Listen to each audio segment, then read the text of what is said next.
Flak. Noun. Flak can mean a multitude of things. Let's start with the first.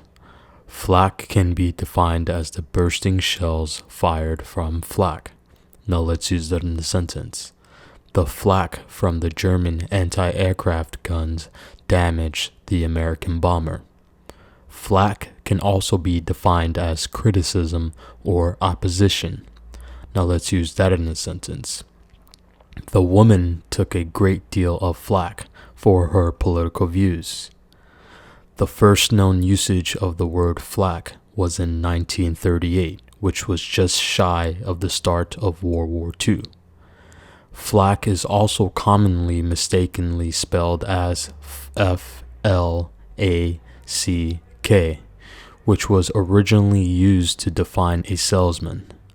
Hopefully you've found this video educational and have a better understanding of the word and its usage. Thank you for watching.